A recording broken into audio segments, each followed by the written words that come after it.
Hi friends, ఇవాళ వచ్చేసి మన సెషన్లో relative frequency or statistical probability and properties of relative frequency గురించి నేర్చుకుందాం. దీని తర్వాత వచ్చేసి joint probability and conditional probability గురించి నేర్చుకుందాం. ఓకేనా? ఫస్ట్ రిలేటివ్ ఫ్రీక్వెన్సీ లేదా స్టాటిస్టికల్ ప్రాబబిలిటీ అంటే ఏంటి మనం నేర్చుకుందాం. Suppose that A random experiment repeated n times. If the event A occurs n of a times, then the probability of A is event is defined as the relative frequency of event A. When number of trials n tends to infinity, the mathematically we can repeat it as or write it as P of A equal to limit n tends to infinite n of A by n. ఇక్కడ వచ్చేసి ఏం లేదమ్మా, ఒక ఎక్స్పెరిమెంట్ని తీసుకున్నట్టయితే అది ఎన్ number of times repeat అయిందంటే, అంటే ఒక ఈవెంట్ ఏని మనం తీసుకున్నట్టయితే, ఒక ఎక్స్పెరిమెంట్ ఈవెంట్ ఏని తీసుకున్నట్టయితే అది ఎన్ నెంబర్ ఆఫ్ టైమ్స్ రిపీట్ అయినప్పుడు దాన్ని వచ్చేసి ఈవెంట్ వచ్చేసి ఎన్ ఆఫ్ ఏ టైమ్స్ అని అంటాం. సో దాని ప్రాబబిలిటీ అంటే ఆ ఈవెంట్ యొక్క ప్రాబబిలిటీని మనం ఎలా డిఫైన్ చేస్తామంటే రిలేటివ్ ఫ్రీక్వెన్సీ ద్వారా డిఫైన్ చేస్తాం. దాన్ని వచ్చేసి ఎప్పుడు when n number of trials tends to infinity, ఎప్పుడైతే ట్రయల్స్ వచ్చేసి ఇన్ఫినిటీగా ఉంటుందో దాన్ని మనం ఆ ఈవెంట్ని రిలేటివ్ ఫ్రీక్వెన్సీగా డిఫైన్ చేస్తాం. ఓకేనా? ఒక ఈవెంట్ ఏని మనం తీసుకున్నట్టయితే ఎన్ నెంబర్ ఆఫ్ టైమ్స్ రిపీట్ అయినప్పుడు దాన్ని వచ్చేసి మనం ఎన్ ఆఫ్ టే టైమ్స్గా రాస్తాము. ఓకేనా? ఆ ప్రాబబిలిటీని వచ్చేసి మనం రిలేటివ్ ఫ్రీక్వెన్సీ అని అంటాం. రిలేటివ్ ఫ్రీక్వెన్సీ అంటే పి ఆఫ్ ఏ అనే ఒక ప్రాబబిలిటీని limit n equal to infinity or limit n tends to infinite n of A by n, where n is the relative frequency of the event A. N of A ఏదైతే ఉందో దీన్ని వచ్చేసి మనం relative frequency అంటాం. ప్రాబబిలిటీని n number of times repeat అయినప్పుడు అది ఎన్ of A times మనం చూపిస్తాం. దాన్ని వచ్చేసి మనం రిలేటివ్ ఫ్రీక్వెన్సీ అని అంటాం. ఓకేనా? దీనికి వచ్చేసి డిఫరెంట్ టైప్స్ ఆఫ్ ప్రాపర్టీస్ ఉన్నాయి. ప్రాపర్టీస్ వచ్చేసి మెయిన్గా 4 టైప్స్ ఆఫ్ ప్రాపర్టీస్ ఉన్నాయి. ఒక్కొక్క ప్రాపర్టీ గురించి మనం డీటెయిల్గా నేర్చుకుందాం. Properties of relative frequency. First property వచ్చేసి 0 less than or equal to n of A by n less than or equal to 1. ఏం లేదమ్మా, ప్రాబబిలిటీ అంటే రిలేటివ్ ఫ్రీక్వెన్సీ ఏదైతే ఉందో n of A by n, relative frequency వచ్చేసి 0 and 1 between the love అవుతుంది. అంటే relative frequency లేదా statistical probability వచ్చేసి దాని యొక్క వాల్యూస్ వచ్చేసి బిట్వీన్ 0 and 1 మాత్రమే ఉంటుంది. ఇది వచ్చేసి మనం ఫస్ట్ ప్రాపర్టీ. సెకండ్ ప్రాపర్టీ వచ్చేసి if n of A by n equal to 1, అది సెకండ్ ప్రాపర్టీ. ఏం లేదు, ఎన్ ఆఫ్ ఏ బై ఎన్ అంటే ఎన్ ఆఫ్ ఏ బై ఎన్ అంటే ఏంటిది? ఎన్ ఆఫ్ ఏ అంటే ఈవెంట్, ఎన్ అంటే నెంబర్ ఆఫ్ ట్రయల్స్. ఈవెంట్ ఎన్నిసార్లు అయితే మనం ట్రయల్ చేస్తామో దాన్ని ఎన్ ఆఫ్ ఏ బై ఎన్గా మనం రీప్రజెంట్ చేస్తాం. ఈ ఈవెంట్ అంటే ఈ ప్రాబబిలిటీ వచ్చేసి మనం ఈక్వల్ టు 1గా రీప్రజెంట్ చేస్తాం. ఎప్పుడు కూడా ఈ ఈవెంట్ వచ్చేసి ఎన్ నెంబర్ ఆఫ్ ట్రయల్స్ రూపంలోనే, అంటే ఎన్ నెంబర్ ఆఫ్ ట్రయల్స్లోనే ఉంటుంది. ఓకేనా? That equal to n 1. The probability of n of A by n equal to 1. ఇది వచ్చేసి సెకండ్ ప్రాపర్టీ. నెక్స్ట్ వచ్చేసి థర్డ్ ప్రాపర్టీ వచ్చేసి n of A by n equal to 0. The event A will never occur. అంటే n of A by n does not equal, ఇక్కడ does not equal to కాదు, does not equal to 0. ఈ probability వచ్చేసి never occur, event A will never occur equal to 0 ఉన్నప్పుడు అది ఎలాంటి occur చేయదు. కాబట్టి అంటే n of A by n equal to 0 అనేది అది అసలు జరగదు. ప్రాబబిలిటీ అనేది ఎప్పుడు కూడా ఈక్వల్ టు 1గానే ఉంటుంది అని చెప్పడానికి n of A by n relative ఫ్రీక్వెన్సీని డస్ నాట్ ఈక్వల్ టు 0 అని చూపిస్తాం. ఇక్కడ వచ్చేసి చూడండి, ఈవెంట్ ఏ, ఇక్కడ ఎన్ ఆఫ్ ఏ బై ఎన్ అంటే ఈవెంట్ ఏ విల్ నెవర్ అక్కర్, ఎప్పుడు 0 ఉన్నప్పుడు అది ఎలాంటి పరిస్థితుల్లో మనకి అక్కర్ కాదు అని చూపిస్తుంది. ఓకేనా? నెక్స్ట్ వచ్చేసి ఈవెంట్ ప్రాబబిలిటీ ఆఫ్ ప్రాపర్టీస్ వచ్చేసి మన ఫోర్త్లో వచ్చేసి ఏంటి? If events A and B are mutually exclusive events, then n of A union B equal to n of A plus n of B, and n of A union B by n equal to n of A by n plus n of B by n. ఏం లేదమ్మా, mutually exclusive events తీసుకున్నట్లయితే ఒక 2 events A and B events తీసుకున్నప్పుడు అవి వచ్చేసి mutually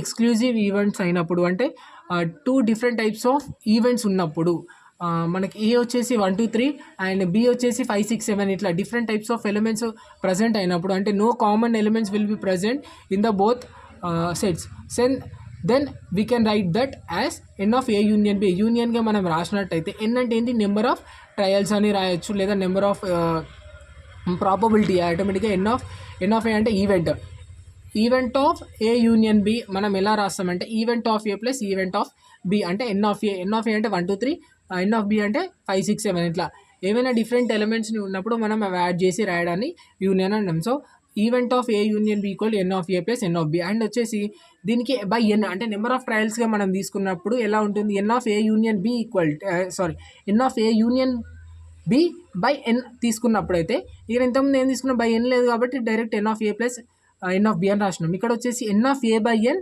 plus n of B by ఎన్గా రాస్తాం.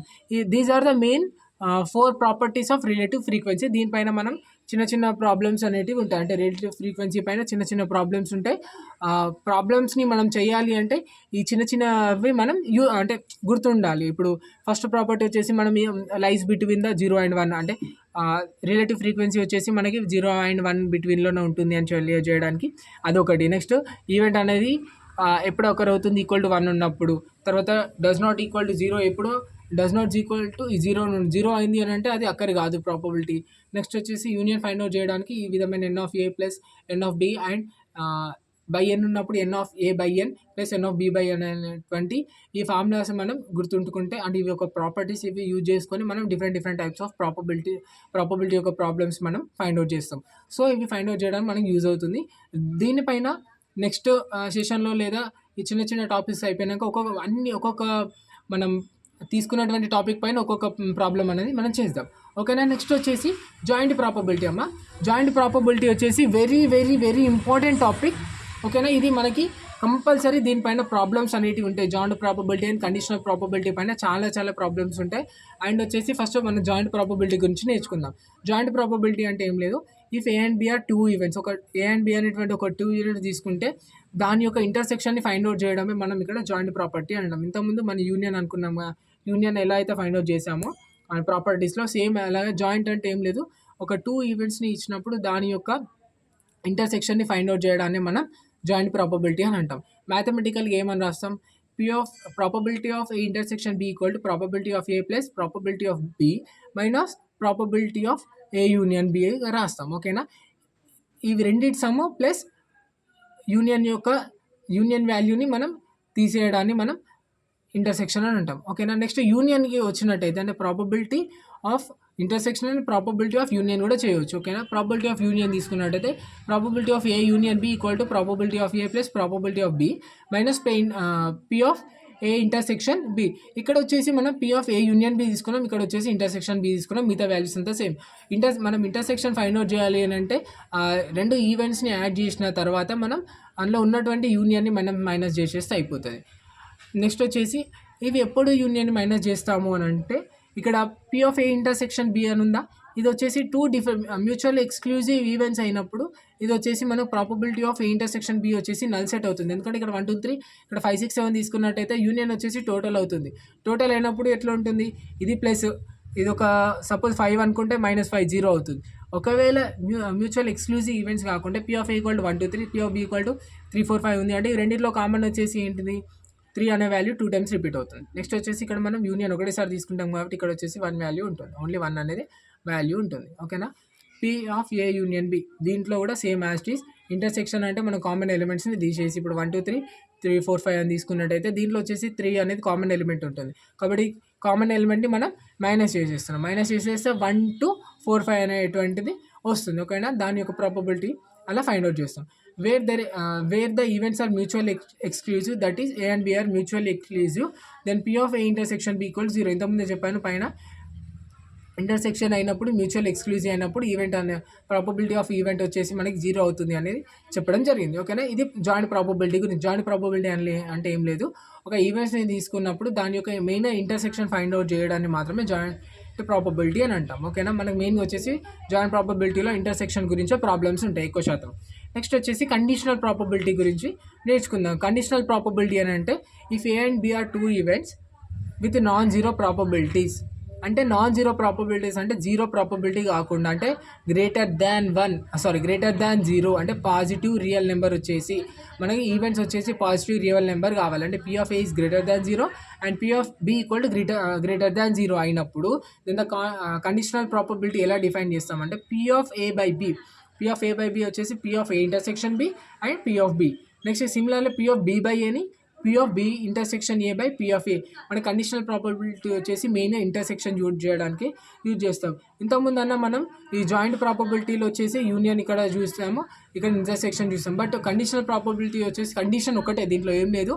ఇచ్చినటువంటి న్యూమరేటర్ ఏదైతే ఉందో దాన్ని బేస్ చేసుకొని డినామినేటర్ని బేస్ చేసుకొని ఇంటర్సెక్షన్ యూజ్ చేస్తాం. ఫస్ట్ న్యూమరేటర్ ఏదైతే ఉంటుందో అంటే ఏ వాల్యూ ఉందా బి వాల్యూ ఉందా దాని మీదకి వెళ్ళి చూసి మనం అంటే రాయడం ఎట్లా చేసినా బి బై అన్నా ఏ ఇంటర్సెక్షన్ బి అన్నా బి ఇంటర్సెక్షన్ ఏ అన్నా సేమ్ కామన్ ఎలిమెంట్ తీసుకుంటాం. బట్ ఇక్కడ వచ్చేసి రీప్రజెంటేషన్ మాత్రం న్యూమరేటర్ ఆఫ్టర్ వర్డ్స్ డినామినేటర్గా రీప్రజెంట్ చేస్తాం. ఓకేనా, ఇక్కడ చూసుకో P of A by B అని ఉంది, అంటే A by B A intersection B by P of B intersection B యొక్క ప్రాబబిలిటీ. నెక్స్ట్ వచ్చేసి పీ ఆఫ్ బి బై ప్రాబబిలిటీని మనం తీసుకొని ఫైండ్ అవుట్ చేస్తాం. సిమిలర్గా బి బై అంటే కూడా P of B intersection A by P of ఏగా రీప్రజెంట్ చేస్తాం. మళ్ళీ నెక్స్ట్ వచ్చేసి ఇక్కడ దీన్ని తీసుకున్నట్టయితే P of B intersection A, ఈ P of B by A ఏదైతే ఉందో దీన్ని ఎలా రాసుకోవచ్చు, P of B intersection A equal to దీన్ని ఇటు తీసుకున్నాం. ఇక్కడ న్యూమరేటర్ ఉంది, డినామినేటర్లో ఉంది పీ ఆఫ్ ఏ అనేది. పీ ఆఫ్ ఏ అనేది డినామినేటర్లో ఉన్నప్పుడు ఇది వచ్చేసి లెఫ్ట్ హ్యాండ్ సైడ్ వెళ్ళినప్పుడు ఇదేమవుతుంది, డినామినేటర్లో ఉన్న న్యూమరేటర్కి అవుతుంది, అంటే డివిజన్లో ఉన్నది మల్టిప్లికేషన్కి అవుతుంది. సో ఇక్కడ ఇదే రాసాం, P of B intersection A equal to P of B by A into P of ఏగా మనం రిప్రజెంట్ చేస్తాం. ఓకేనా, మనకి 2 ఈవెంట్స్ ఇచ్చినప్పుడు మనం ఇంటర్సెక్షన్ ఫైండ్ అవుట్ చేయాలి అని అంటే మనం P of A plus P of B minus P of A union B మనం కండిషనల్ ప్రాబబిలిటీలు ఏదైతే తీసామో ఆ ప్రాబబిలిటీ ద్వారా, అంటే ఆ ప్రాబబిలిటీ జాయింట్ ప్రాబబిలిటీ ద్వారా చూడొచ్చు, లేదా ఇలా మనం P of B by A find out చేసి P of A into multiply చేసి కూడా ఫైండ్ అవుట్ చేస్తాం. Where P of A by B means the probability of A depends upon, అంటే ఏ బై బి అనేది ఈ ప్రాబబిలిటీ ఏ బై బి ఏదైతే తీసుకున్నామో దాని ఏ వాల్యూ వచ్చేసి ఈవెంట్ బి పైన డిపెండ్ అవుతుంది, అంటే ఈవెంట్ ఏ యొక్క వాల్యూ వచ్చేసి ఈవెంట్ బి పైన డిపెండ్ అవుతుంది. సేమ్ ఎలాగైతే P of B by A తీసుకుంటామో దాని యొక్క ప్రాబబిలిటీ కూడా P of B depends upon the P of A, అంటే న్యూమరేటర్ వాల్యూ అనే న్యూమరేటర్ ఈవెంట్ వచ్చేసి డినామినేటర్ ఈవెంట్ పైన డిపెండ్ అయి ఉంటుంది. సో ఓకేనా, ఇది అర్థమైంది అని నేను అనుకుంటున్నాను. చాలా easy and important topics. Please do like, share and subscribe to our channel. ఇంకా మిగతా ప్రాబ్లమ్స్ తోటి మనం ముందు కలుద్దాం. ఓకేనా.